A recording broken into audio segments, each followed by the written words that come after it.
Hi, my name is Frank. Welcome to another chapter of Volume 1's offshoot, Chapter 1. My name is Frank Perrine. I'm Cody Decker. And today we're going to be going over an awesome book I think that you guys should really listen to called Breeds. Yeah. So this is probably the best werewolf book I have been able to find in my time in books. And I just think the synopsis would sound better in your voice if you can do. Can you mimic the voice actor? I don't know. Let me give it a shot. I'll just read it to you. Okay. In a near-deserted coastal village, odd things are happening. Strangers are asking questions about the town's recluse. A local hunter discovers naked footprints in the snow. The stray dog population has ceased to exist. And with the winter's most powerful weapon bearing down, things are about to become much, much worse. A werewolf book, not a romance book. Not at all. Now, normally I'd be like, that's a bit much at the end to include that part. I think so, too. But I have found in werewolf stories, yes, that is very rare to find one that is not a romance one involving a ripped dude and someone touching his abs. Yep, I agree. And I'm here too, Josh. Hi, I'm the silent producer behind the scenes, behind the camera. I want to mention that you said voice earlier, and I think it's important to note that you guys are probably heavier audiobook listeners, so what I think will be a little bit different about what you guys are doing here is talking more about what to expect from the audiobook. Yes. The voice, the performance, all of those things. Yeah. I'm a fan of this voice actor. I think he does a really good job like capturing that sort of like that local person. He does. Of like this is like a normal person. Yes. But like still like gritty. I feel like production messed up because I swear the first 2 seconds of every sentence is cut off. In the first half of this book. It does sound like that. Yeah. I didn't know. I started being like, oh, is that like the way they talk in Newfoundland? Which, by the way, I thought that was cool that this story takes place I thought it took place in Canada. It's in Newfoundland. Yeah. And how many times does a horror story take place there? Yeah. No, it's a really, to me, yeah, audiobooks and regular books, for me, I like them both. But I think in an audio book, I think for me, you're able to connect more. I know it sounds weird, but when you read, there's some, not ever to it, but you're actually going through this process. When, like you were talking about in an audio book, you can kind of let yourself go. It's like a movie and they're building that in your head. So there's a lot of benefits to me. How do you feel about the narrator? He nails it. Like he's really good at regional dialogue, which this writer loves it. Like this, sometimes narrators and writers will team up, or they're like contrary. I narrate every book you write. Mm-hmm. And that writer loves doing local, like here's like a clubhouse, and he really described, and you can tell like he went to a place and was like, this would be a cool place to have a story take place. Because you'll see like later on where his works, there'll be like a fight that happens at a mall. And you're like, absolutely, he went to a mall and just thought, like, wouldn't it be cool if like fights happened here? And because it takes place all over the world, the narrator has to be like, okay, you need to do a Newfoundland accent, you need to do a Scottish accent, you need to do a hunter, you need to do a gruff, gritty guy. Then you need a guy that's even gruffer and grittier than him. Yeah, and you need to make sure they're both distinguishable from each other. And they did really well in that, I think, in this book. What about the writing? Is there anything that this writer like excels in? Over other things? This guy is probably the strongest writer at making everyone feel real. That's like part of the fun of it. And what adds to the horror, because there's no background character that exists just to die. Every character will have like it's like, you're like, oh, this guy like talks to people. He has to talk. I don't see how he can like make up all these like things, but it'll be like, oh, that lady. And then he'll explain like, oh yeah, her husband just died of stomach cancer, and she remembers that feeling of watching him shrivel up and die. And now she has this like, she's sort of like waiting out her final days, and she's like settling in. And then you're like, is she important? You won't know, because there'll be a character will be described like that, and they'll either die immediately, or they'll be like, oh, and then they're gonna help out a little bit later on, or they'll become a main character. And that's I think that's a problem in any like horror or any story where characters die would be. Well, the one that gets the least attention is going to die. Yeah. and he's really descriptive and getting you to know the character, but not so descriptive. You're like, I really don't need to know about his nose hair. Yeah. He'll drag it on a little too much sometimes. Yeah. Yeah, but not to way crazy extents. Yeah. Where I'm just like, because that will turn me off from a book. Because then you're expecting something to happen to that person. Right. They're going to die a couple chapters from now, and then he's laughing in his studio. Yeah. I think he does a really good job at that. At really keeping it right where it needs to be. Awesome. How do you feel like this compares to other werewolf stories that you've read or watched or seen? Like Cody was saying, a lot of werewolf, and I don't know why the stories do that, but a lot of werewolves are this. You figure it's out of all the monsters you have versus the creature of the Black Lagoon and maybe Frankenstein. I mean, all the monsters that you have, this should be the most uncontrollable. Mm-hmm. Moon comes up for whatever reason, you turn into this crazy beast, you're going to kill everybody. But they make it always so romanticized. So, they always tone down that beast. And tame it. Yeah. And in this book, I think he did a really good job. They did a really good job on giving you kind of a totally different Lycan view on it, from the structure to the actual. What would you liken it to? I would, You gotta. Yeah, I should have saw that one coming. So yeah, it doesn't even need a follow-up answer. You don't. I just wanted to say. No, I get it. But I think it was great. Yeah. It's really hard to find a werewolf story in any medium where it's an action story at all. It's not just a love story where it's the guy, the girl has to be like, I can see the real you.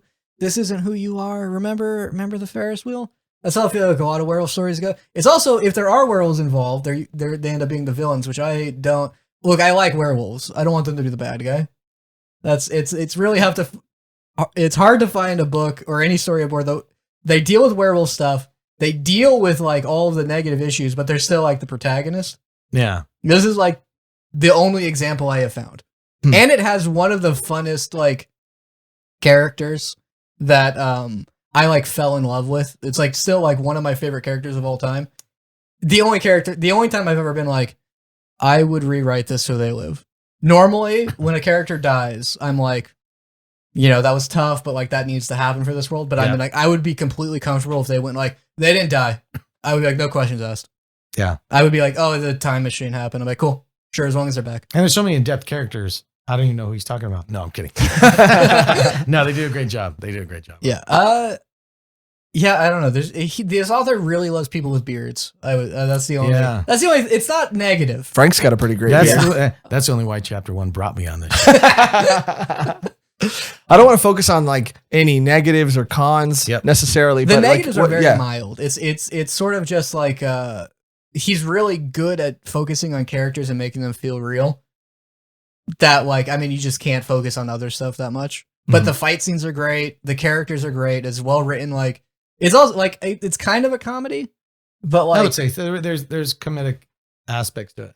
Yeah, it's a very like I would love to see this as like this would be a great like movie to just watch with people. Probably have to be a miniseries. It probably would. Yeah, every book would be. But it's such a fun thing where there's horror. There's characters that are like real. And what I thought was because there's a character Alvin who I thought was going to be a joke, and I feel like in any other writer he would have just been look at this guy, look at this loser, laugh at him. Yeah. They make him real, and I like him too. Yeah, he's awesome. It's a character. His whole thing is like, oh, well, he was like very like overweight, and he has no prospects in life, and oh, look, he eats all this breakfast. Only has 20% lung capacity. He's on an oxygen concentrator. Oh wow. Yeah. But then they explain what got him to that point, and now you're like, oh, I get it. That's tragic. Yeah. That's realistic. And then he goes on to do things, and he at no point does he just go like, oh, never mind, I don't have these disabilities either, which I like this writer does. He'll get like, because this takes place in like a retirement town.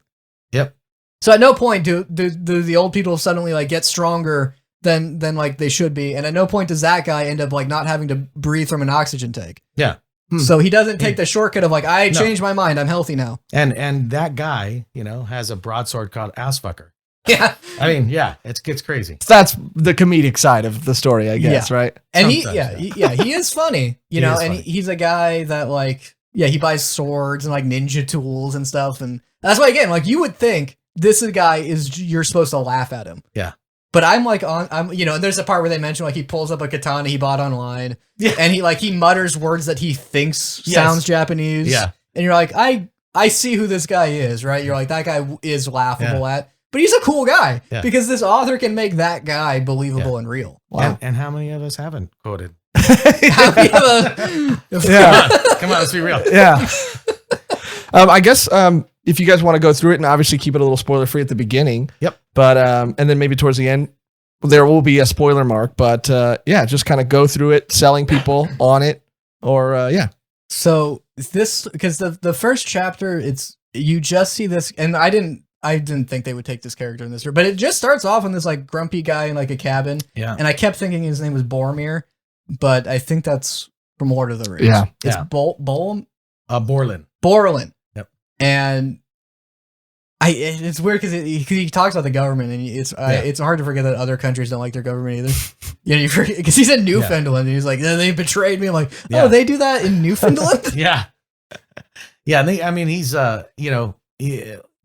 he's sick, and there's different things with him. So yeah, he's this grumpy old hermit guy. That's what you're getting out of it. Yeah. And In the beginning. he talks about how like, he got cancer and because of the bad food, and like how he's just like, I hate this world and these people that have done this to me, and it's like I eat their food. You're like, their food. Yeah, they're making him eat this processed food. And you're like, what?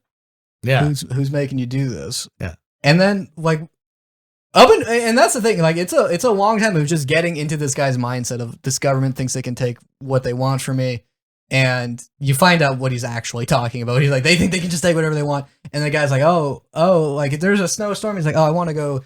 I want your permission to go hunting here, and you're like, oh, I guess he's the groundskeeper or whatever you call those people. Yeah. What are the ranger or? Yeah. And he like you see him just be like, oh, you all right, get the what is it, a Scottish accent?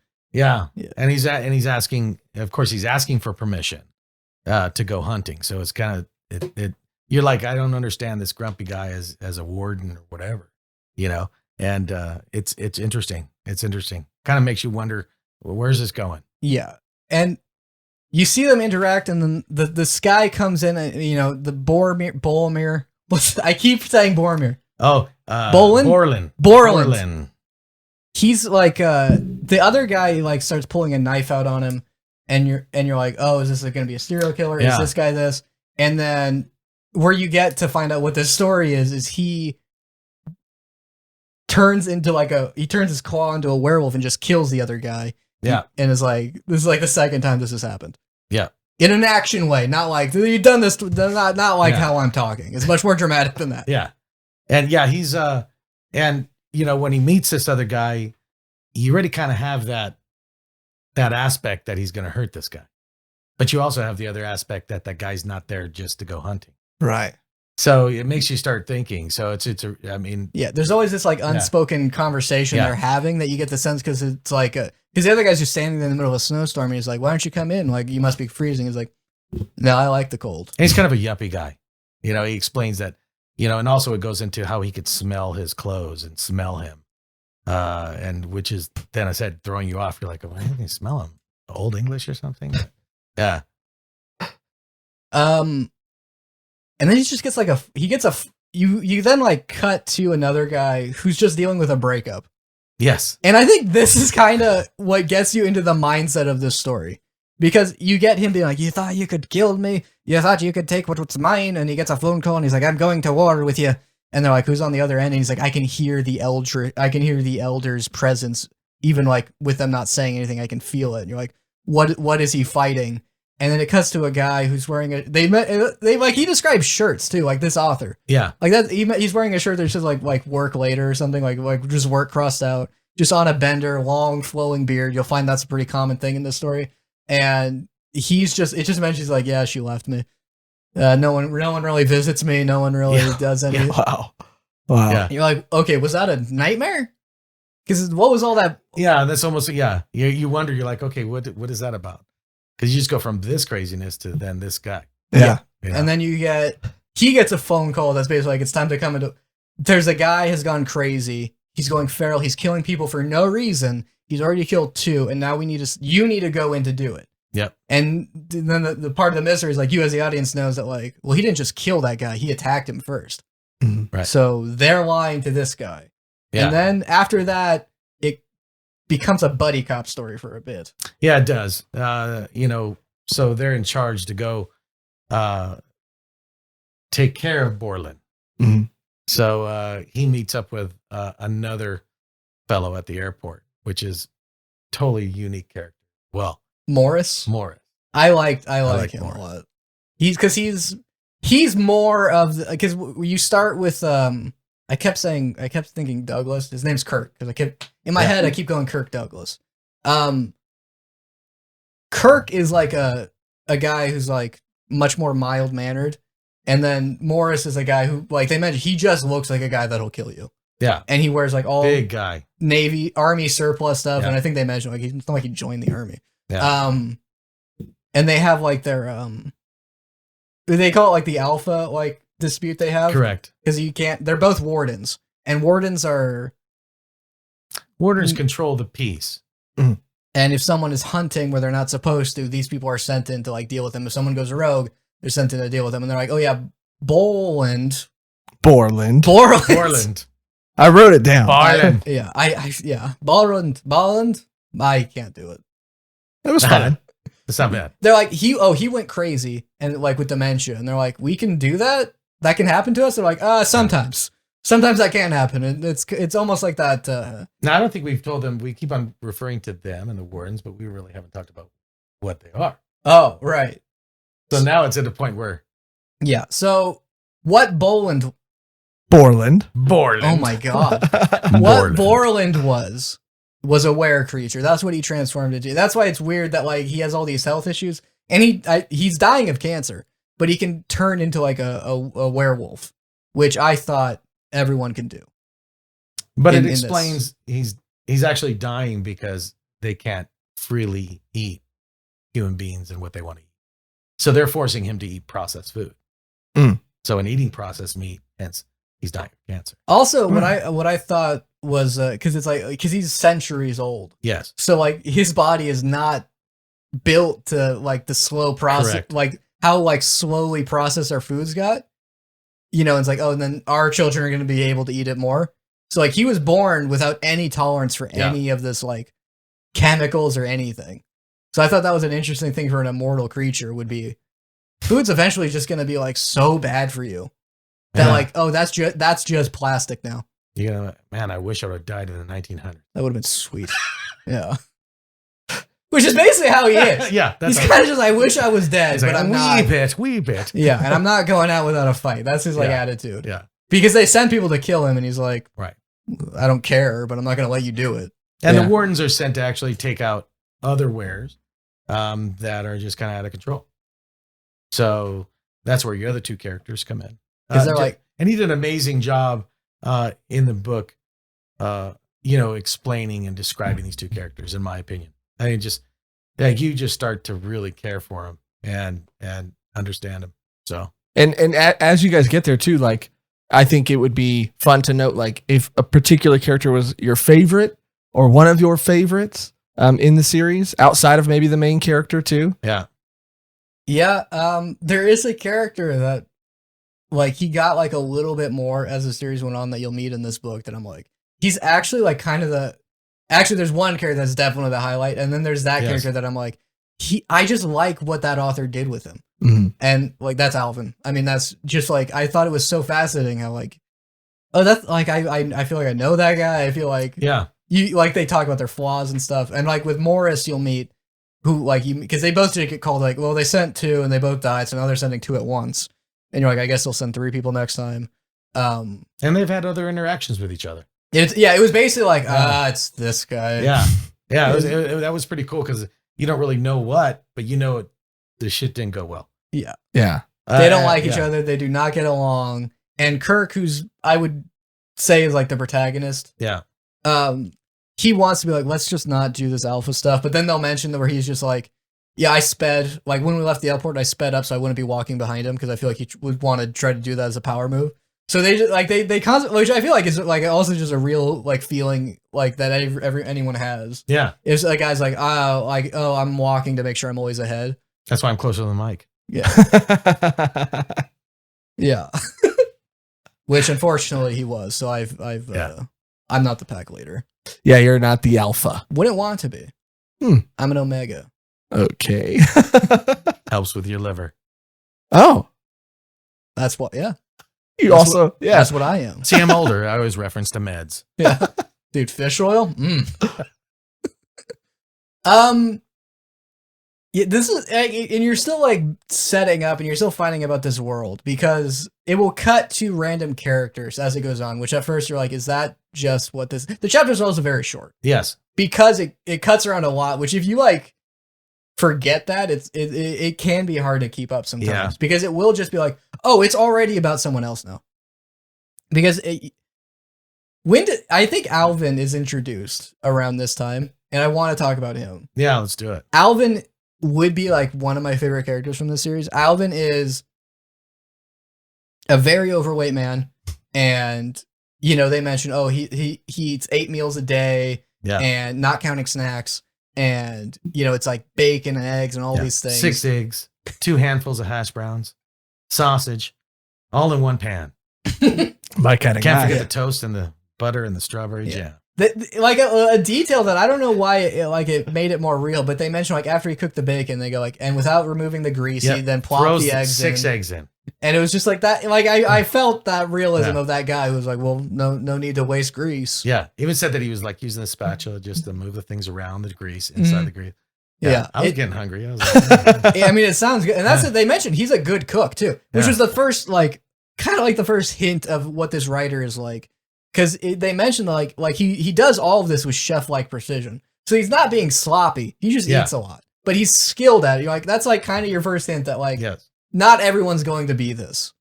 And then after that, like it doesn't just be like, look at this guy. Yeah. You then get his background. Because it shows like how in-depth it gets, where he found out he was smart. He got into like transcripting. He found out it's much easier to like transcript medical records and all that if you smoke cigarettes. He got heavy into smoking cigarettes. Like 3 packs a day. Oh, wow. Yeah. And then eventually he just entered a coma because he smoked way too much. And when he got out, they're like, your parents died on the way to visit you in a car crash. They hit a moose. Which is like, oh, that's a heavy one to like, you have to like treat that seriously, but it was a moose. That's the only time my imagination took away and I didn't like it. A moose. Like of all the things you could write, why that? Other than a moose. Yeah. And then, so and they're like, if you smoke a cigarette ever again, you're going to die. Your lung capacity is at 27%. Yeah. It'll never recover. You're going to live on oxygen tanks your whole life. And he just replaced his addiction with cigarettes with his addiction with eating. His girlfriend like left to like go to college, and he was just like, I have like basically you just see like how his life fell apart to be at this point. But like they mentioned, he also works out a lot. It's just he can't breathe that well, so he can't go running. But they mentioned like, oh, he's like really strong. And like he has a dented punching bag. And like all that detail is like a couple of like paragraphs. Yeah. But like that's how this writer goes. You are introduced to like, oh, it's a fat guy. No, here's his whole life. Yeah.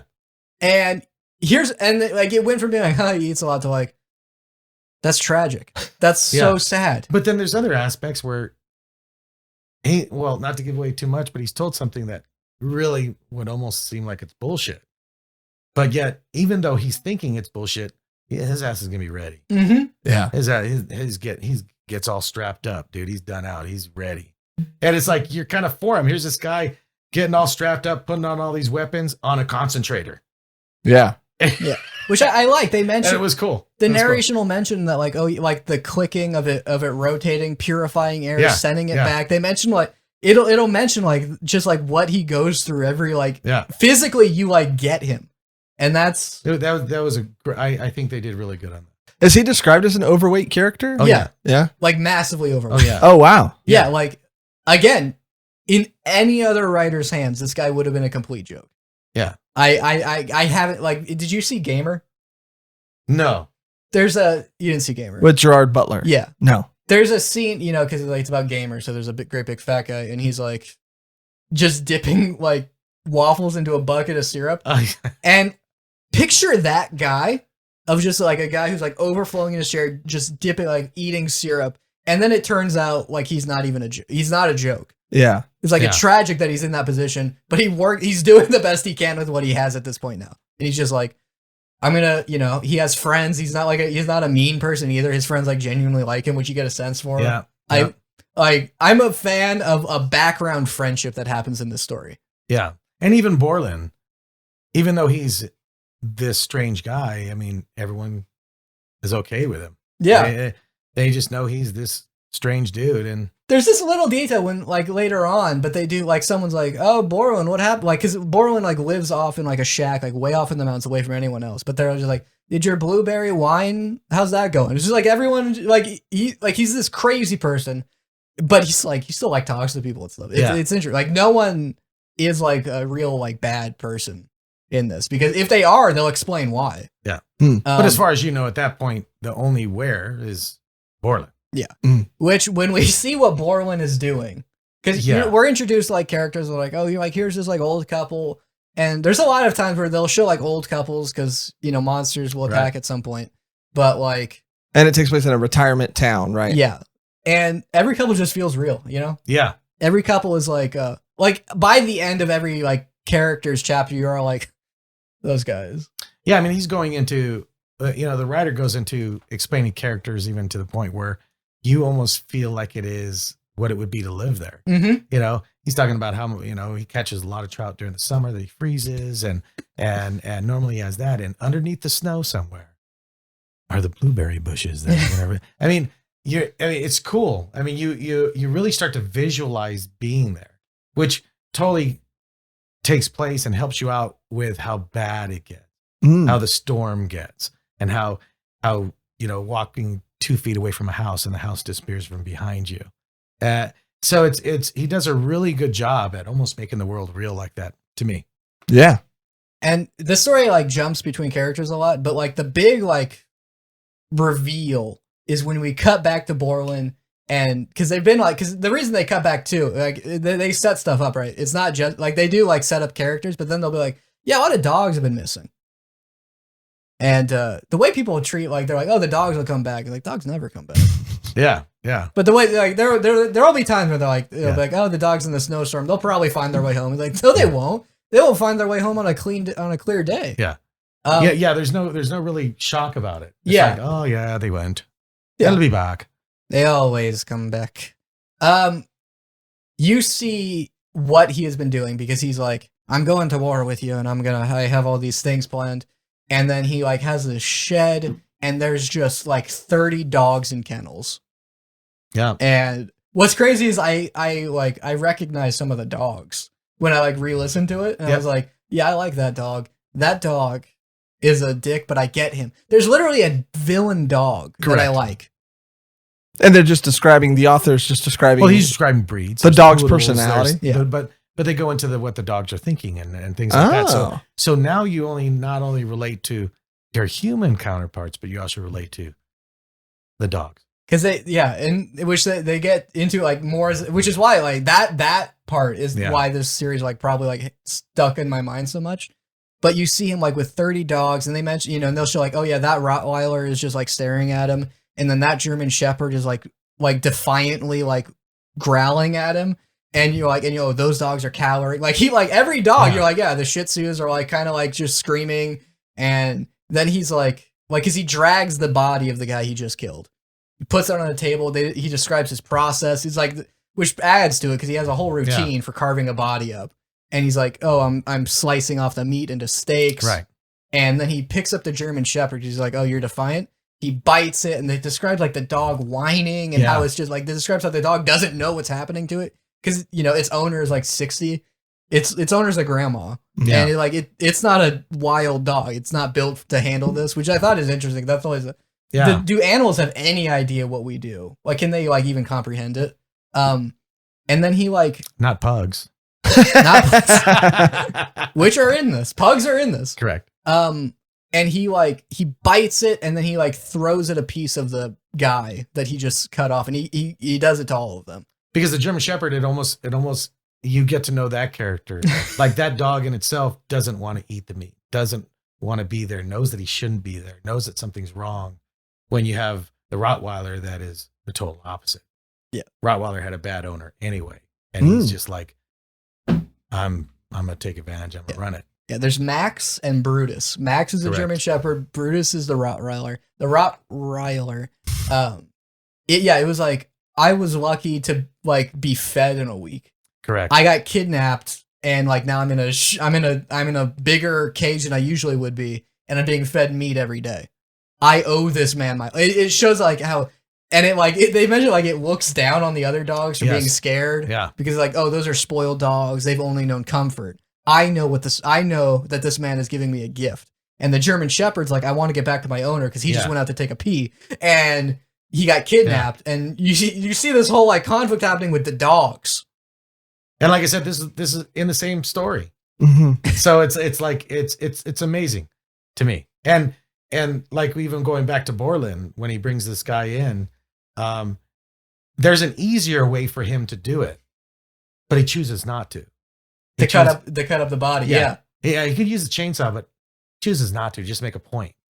He's going to use this. Yeah. Just to prolong it, even though the guy is dead. So his mind is just out there. Wow.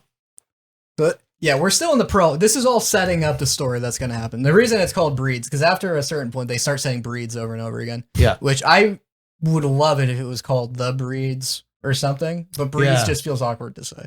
Yeah, it almost sounds like a deodorant. Breeds? Yeah. Like breezy. Yeah. It would be good. It would be. Do you think we're getting closer to the spoiler mark? Actually, yeah, because you see a lot of the we're right on the edge. The story like jumps around a lot, so it's kind of hard to remember because it's like, oh, and by the way, and here's this old couple, and that his wife is better than him at playing cards, and he hates that, but they love each other, and that's what this story will do to you.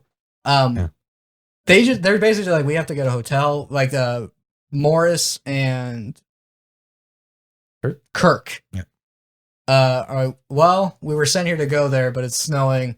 We need to just get a hotel room. And you see them kind of just being like, hey, look, man, I don't want to get in your way. You don't want to get in mine. And Morris is like, don't fucking talk to me. I don't want to deal with it. And like I said, there's a whole nother character that comes into it that kind of, I think that would be my only negative to the book.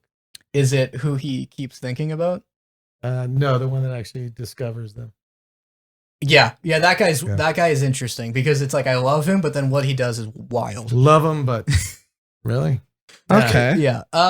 They basically are just like, we need to get a taxi. Like their whole story has just been like they got to the airport, they're like, I guess we have to work together on this. It's a very like work relationship they have, and eventually they get dropped off. What I was surprised by is you assume this confrontation will happen at the end. It happens right now. Yeah. They confront each other now because they're like, they got a taxi. They just go. They're like, he's probably ready for us, right? And he's like, well, they're probably not ready for two of us, which they don't take advantage of. But the way they say it is that this is just what they've done. Mm-hmm. So it's not anything odd. It's like, okay, here we go again. Why are they sending two? You know? Yeah. And you as a reader kind of know because you already know Borland is out there and you already know that he's killed two wardens. Yeah. So you're expecting, okay, this guy's going to give him problems, and why they're sending one of the biggest dudes. And they and it's interesting. Morris is the biggest guy there. Yeah, Kirk is kind of just like a normal guy who has these abilities, which makes him more relatable. Yes. And they do a satisfying thing with that dynamic, which I am kind of like, I would have liked to see more, but like, Moreland instead of Borland. I had an urge. It's like I can feel it in my gut. I have to get a pun in there. So like, because I'm like, okay, they're gonna like, they have to investigate. They have to find like, no, he lives here. And Borland is just like, yeah, who we are. They have a rule against using guns. They think they're unclean. I don't. And he just shoots the shot. He just shoots at the Morris right off the bat, blows his hand off. And like gets detailed with it where they describe like stepping on his wrist and like Yeah. how he like started convulsing in pain. And at first he shoots him through the door. Oh wow. He sands the door and thins it down so the shotgun can actually go through the door easier. That's awesome. So he plans for this. because he's like they've sent two, and which they were just talking like so he knows we're coming. They're like, oh yeah, so he has time to prepare. Like there's a point where they're just talking like, oh, he's gonna be able to prepare for us, which which is And they do warn them that he's one of the most ancient ones. they just legitimately didn't think about a gun being used against them. Hmm. And they didn't. And normally, the way these people fight, they all have silver daggers, and you do see like the way the silver works in this is we know what they are. I guess I won't say it out loud until later. I don't know why. I just feel the need to not. But like if you're cut with silver, the wound just won't heal. So you can die from it, but like if you like cauterize it, but like it won't stop bleeding. Mhm. So you'll just slowly die out from even a cut. Right. But once you cauterize it, it won't heal also. Yeah, you're just scarred for life, Yeah. even with your abilities. Yeah. So, because I also like know, I feel like I know Boromir. Borland. Old B. You don't know Borland well. For a wee Bowling. bit. Old B. It looks like he's like doing something. I'm not rooting against him, even though what he's doing to these dogs is awful. I'm like, well, there's something going on here. So I like in my head, I'm like, oh, are they gonna team up? Are they gonna? And they have this fight, and like Kirk is fighting him, and he's like the weakest one. He refuses to transform, and you don't get like a standard like default strength. Yep. Unless you like transform into like a wolf. And then Morris is able. He mentions like, oh, I can transform like really fast. Yeah, and they make a point. They make a point to let you kind of know that it's not just like the movies where you just transform in 2 seconds. It's like a kind of like a process. There was a detail I liked because Morris is like, oh, you can like make yourself transform faster. Yes, but the reason it's at the rate it is because your organs move around and everything has to rearrange. So you can force it to happen. And he mentions that like I think my like one organ is where another organ is supposed to be. And he's going to have to transform back and then transform again so everything can go back in place.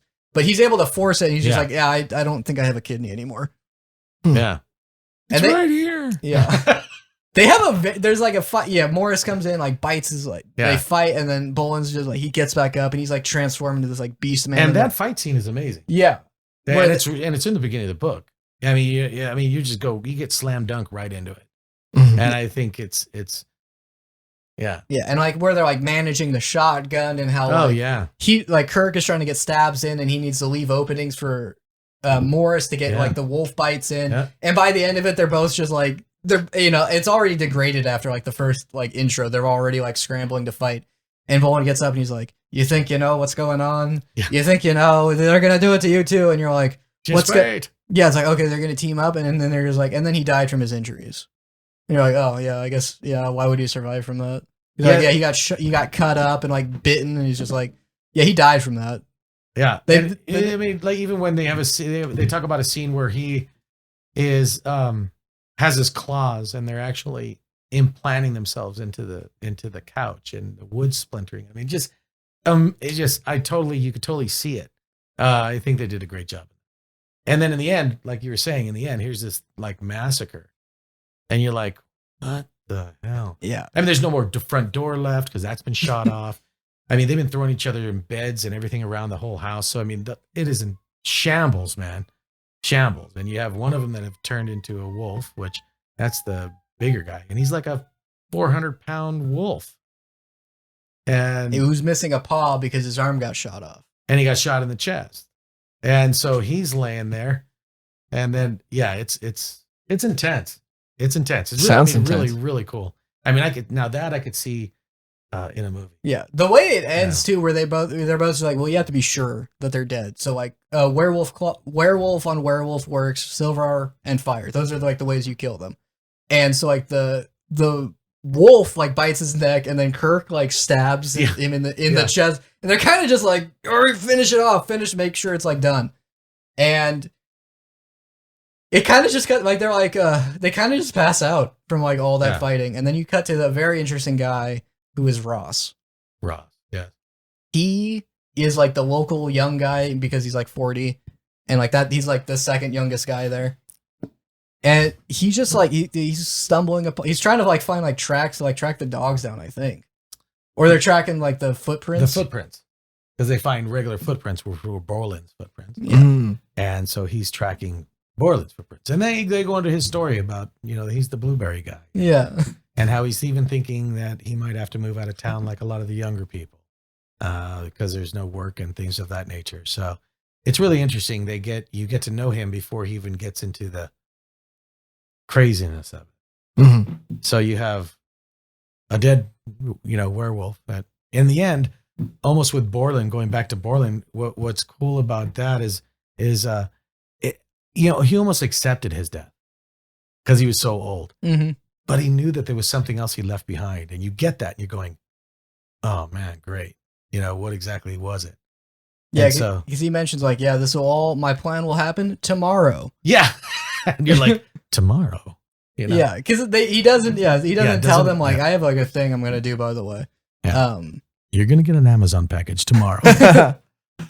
Yes, and it was interesting because you have, if you could set the scene, so to speak, you have a dead werewolf, an old dead werewolf with his guts and everything all over the floor, which like the snout and jaws. They explain all that, which he's still a werewolf, a big gigantic wolf, and then this other dude that has a chest wound and a gut wound, and it's just a giant dire wolf just lying on the ground, like 400 pounds. Ross just a little detail, which like when they describe the scene, like he mentions like gastric juices. Yeah, he does, because they mentioned blood because he got disemboweled, so like there's stomach acids and stuff. It's anytime they like mention like what happens if a bunch of people descriptive. It was descriptive on those things. When people claw at each other, it's not going to be just blood. There's going to be things that are supposed to be inside you that are not going to be inside you anymore, like a loved one.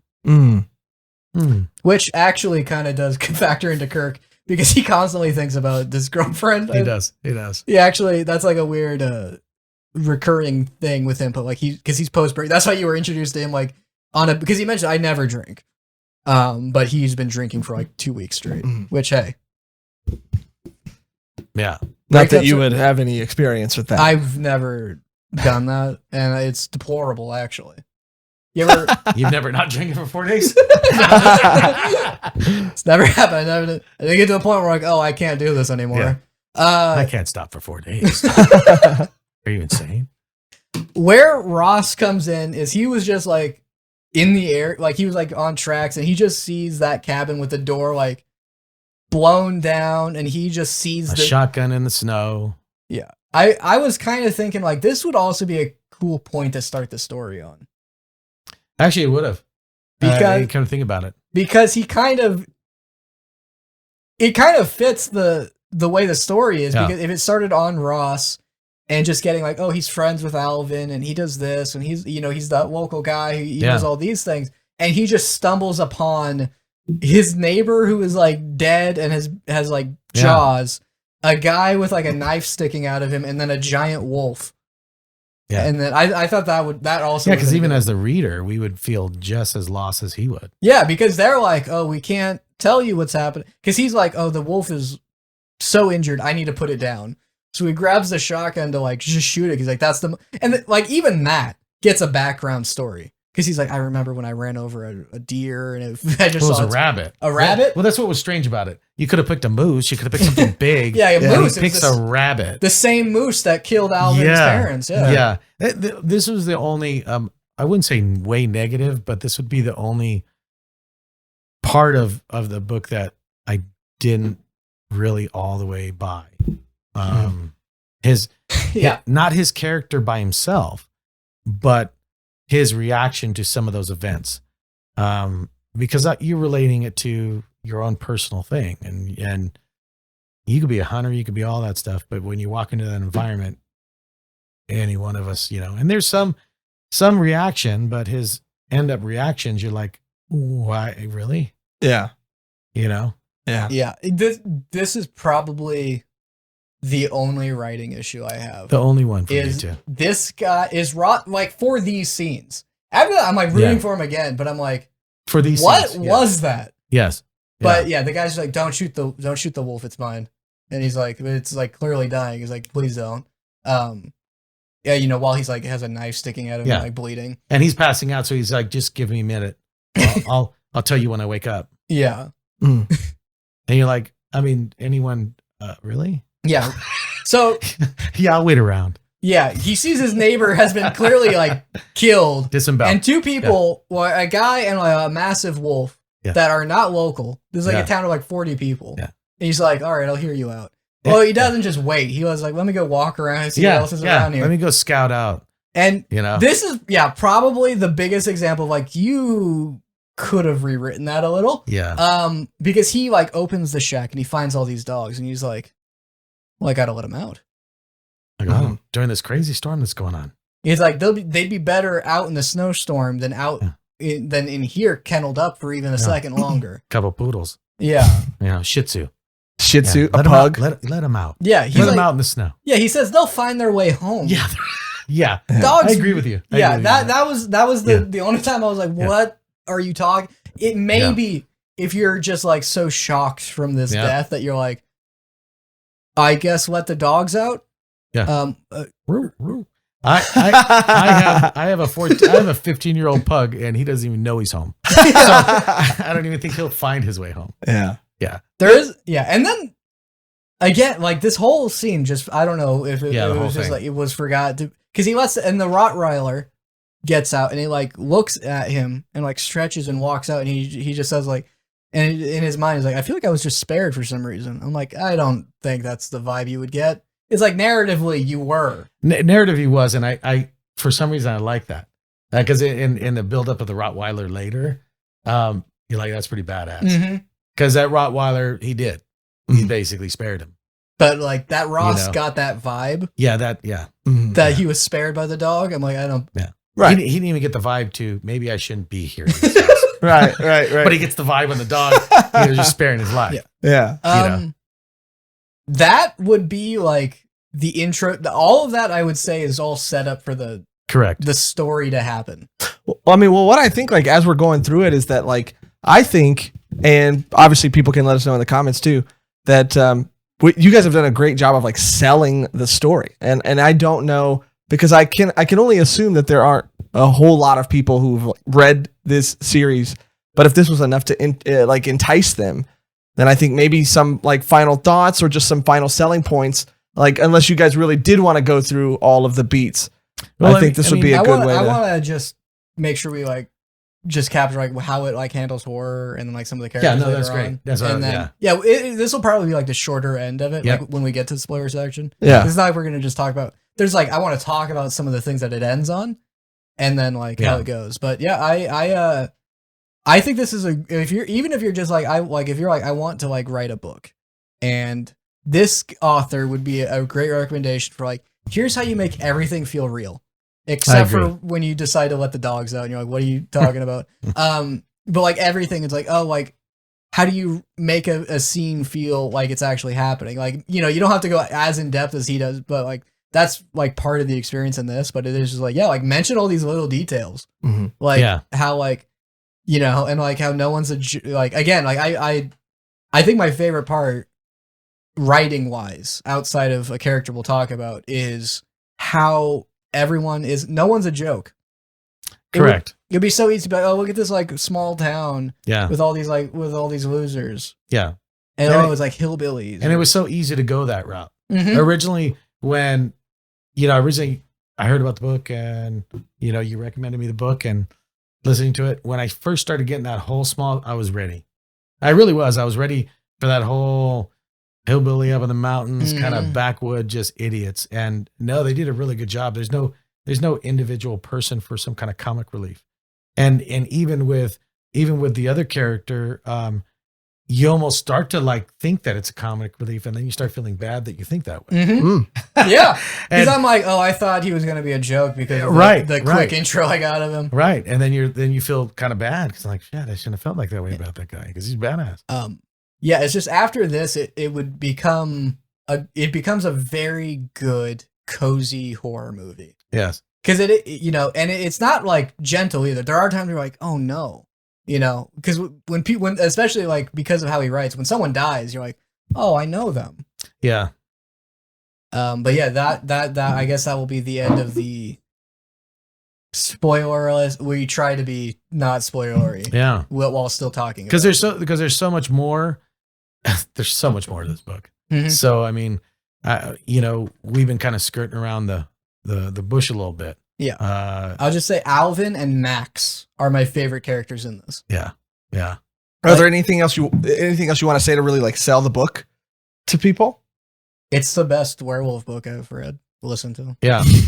and I agree. I think you'll really enjoy it. When I started listening to it, I would end up listening to it all the time. So I had my headphones in all the time, and then I'd have to re-listen to chapters because I thought I missed something because I was working or doing something else. So, also very good. It's short. It's like compact. It's very There was the first book that I would listen to, and I'm like, I can't wait until work to like finish Correct. it. I got home and I was just like sitting there like, what's gonna happen to that guy? Yeah. Yeah. And then I was then I was worried about my pug. No, it was good. And I guess like if there was something, obviously spoiler marked here, but if there was something that might be spoilery, that maybe someone needs a little more, or if there's something else. Okay, because I'm gonna tell you the second thing that made this like something I was like, I need to tell everyone about this, which would be like, I guess I can only tell people that have no desire to like read it, but it would because it was such a cool thing. But it's implied that's what's happening in the story anyway. So this is a little spoiler, but what happens to those dogs, and we talked about it a little, is they turn into werewolves. But were people. Yeah, and then they turn from canine to human. What does were mean? Does were mean man? A werewolf is a man wolf? I don't know. We should look it up. Wolfware? No. Wolfware. You just came up with a new brand. Yeah, and what I really liked is it's like when the dogs are becoming werewolves or whatever, they gain human intelligence, and like the author will start describing them like slowly like processing things. And you see like with Brutus the Rottweiler who had the abusive owner, you see him start processing what his owner did to him and how like he didn't deserve to be treated that way, and how he deserves to be punished, and like how that now he's getting more intelligence, he's getting madder about like what happened to him. But some of the smaller breeds, they don't have the brain capacity, and they're having difficulty just learning how to use their legs. Yeah, and it's great. And you don't really think about it that way. You won't really put two and two together, because if he's feeding meat to these dogs, and these dogs are turning into were people or whatever that is. Yeah, which I have the etymology, I guess, of it is that so. In Old English, werewolf, or person with the power to turn into a wolf, from were meaning man. Oh, there you go. And wolf obviously meaning wolf. So what? Yeah, I know. So where's man? Where's man? Where's man? Yeah, but not to derail you. So in the end, it's like, so what would it be? Then a dog were? Yeah, yeah, right? Yeah. So, but it's funny how the author thought of those little things. Well, where it's not like you're just going to make all of a sudden this dog turn into a man and be able to run all around. No, they're having troubles adapting. So it's unique. I think that was really cool that he wrote that in. Because like the like a German Shepherd will become like a, that's like it's not like a Shih Tzu where it's like they've been like bred to be like super small. So like that carries over to their mutation. They don't get to just be like a, it is like a human gets to become like the coolest version of a wolf when he becomes a werewolf. But like, yeah, it's a very interesting story that it becomes, especially with the dogs. That's why I would recommend it the most, and that's what makes it such a fun story, is the dogs. And Max specifically, you see that like he fought against eating the meat, and he barely ate any. Correct, he barely. So he holds on to his mind more, and you see him like start like and it has like one of the most emotional scenes. Yeah, and I think it's the best storytelling for a dog I've seen, and like the way it like understands love, and the way, because Brutus refers to like his like human as his owner, and then Max is like, that's my family, and you see that like it's a nice story to watch with your dog, I think. And it definitely dogs happens. of any breed, of any breeds, and even Borland did it to be specific, because he did it to happen in September on, I think, the Farmer's Moon. The Harvest Moon? Harvest Moon. So when that happens, they explain how most werewolves at that point are allowed to hunt once a year, and you kind of lose your mind. Mhm. So he planned it all on purpose. And their first transformation is the one where it's hardest to, you don't retain your mind. So he made Right. this the most feral pack he could think of Yeah. to wreak havoc on a small town in Newfoundland. Wow. But I think he was also like planning on being alive for that part. Yeah. I mean, I think you guys did a great job of selling it. I mean, I'm super interested in it now. Yeah. Is there anything else you want to say before we wrap it up that you haven't already said? Maybe something else that you're holding on to. So I have a lot to still talk. I still have a lot to talk about too, but you might have to. I mean, we can still keep going, but it's already an hour. So, Well, What I would, you just point at me when you're like, we have to stop. well, I just think because again, like, you know, depending on who, and this is being we a should first save it for the episode. next. For like part 2, Yeah, like when we because do it gets book two? really good. Yeah, there's like we just kind of touched the surface. Yeah, I know you guys are going really good, but it gets. And maybe really this will be good. a good chance for people to read the book too and come Oh, back. that'd be great. and be able to go more in depth with you guys on sort of what happens after this like spoiler mark, just because like I can only assume that there aren't, you know, there isn't a large amount of people who've read it. And so hopefully maybe this is enough to get them interested so they can come back and like be a part of the second half Yeah. of the conversation. And then we're figuring it out. Yeah. Yeah. Yeah. But yeah, anything else you guys want to say to wrap it up? Stay tuned, maybe. Stay tuned. Stay tuned for Chapter 1. chapter 1. And let us know. Yeah, let us know in the comments if you want to see a part 2 or what do you want to see in a part 2 or how we can restructure the episodes so that they're more enjoyable for you to listen and watch, and what you liked most about this so that we can improve in the next episode. All right. Well, thank you everybody for watching. And listening. Yes. And until next And time. until next time, Chapter 1. That's That's the last chapter. the last chapter? What did we say before? That's the end of that chapter. That's it. That's a phrase people use. Well, that's the The end of that chapter.